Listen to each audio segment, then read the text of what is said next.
core suturing that Sergeant Bulow is going to talk about for a couple minutes. So, yeah. So the reason I'm talking about this is because this is my finger. It was a crush injury that I had in the field, and that's what it looked like. And that is in the ER when the provider started sewing it up. There's actually some even gnarlier pictures. But all this stuff that's bulging out right here, that's all that fatty tissue in your finger bulging out because the wound was not approximated well, right? And there was no internal suturing done. So as soon as he started to do the simple interrupted sutures, everything started bulging out of the wound. Now, those sutures stayed in for 7 days. At the end of 7 days, my PA cut them out and then cussed and swore and then had to go back in and cut all that tissue that had healed out of my finger and then re-sew it. When he re-sewed it, he did 2 subcutaneous sutures to hold it together deep in my finger and then another 9 across the top. That provider did 8 sutures across, 8 simple interrupted sutures just on the surface to try and close it, which obviously were not effective. And that is what we're trying to avoid with suturing. If it looks like that when you're done, then you did not do it properly, and you would probably need to cut them out and try again. Thank you, sir. Appreciate you. Sorry. Yeah. Oh, and if anybody wants to see a finished product, All right. Yeah, and then the last one was this also. You gonna talk about this one as well? So that was a soldier who fell on the landing afterwards and had a puncture wound from a rock. Yeah. It was 4 sutures, and then what you're trying to do is approximate well, and you want to keep your knots aligned because it helps with removal later on. Thank you, Sergeant. Appreciate you. Yeah, so this is an example of some really good sutures done. So thank you to Sergeant Bulow, because these are really, really great pictures that show what happens if you mess up so many sutures. And then you want to go back 2 slides real quick? No. Please. All right, so go back 1 more. Thank you. So 3. Respectfully. Go back 1 more. All right, so you'll see, I just want to show you this one because this is just like a perfect laceration. You're not really going to see this a whole ton.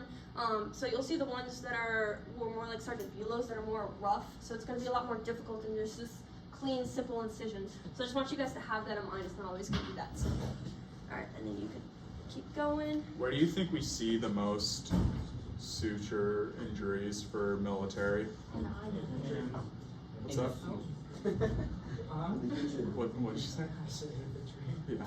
All right, but where specifically on the body do you think you see the most? Hands. You want me to tell you why? Because every person carries a pocket knife and doesn't know how to use it. They always cut towards themselves instead of away. So they opening up an MRE box right down the hand, or crush injuries. Thank you, Sergeant.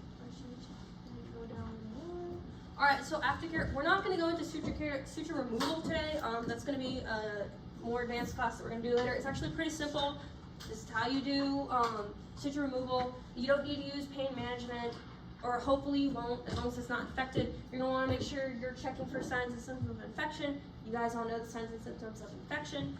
You're just going to pull up on the tail, clip underneath the knot, pull it out. Really simple. And then you're going to make sure there's nothing else crazy going on. So while we still have some time, I got you guys this great present. We got drumsticks with skin on them. So we are going to be practicing sutures, and this is actually pretty realistic with the skin. So if you're going to be touching these, please put gloves on so it doesn't get really disgusting in here. And then make sure you're doing this with your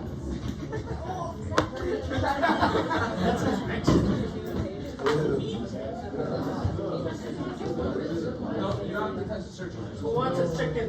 You can hold it in your Make sure you put the hoops on. Just want to say real quick, Listen up. I'm heading out around 3, but if anyone wants to touch base, if you got any questions that you don't want to ask in a group setting, I'll be around, just looking around. Yes, sir. Again, I'm heading out around 1500. Thank you. Alright.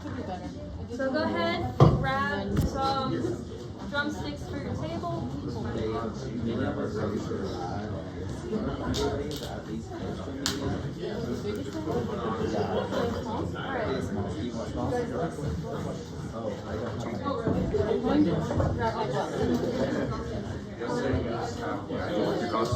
No.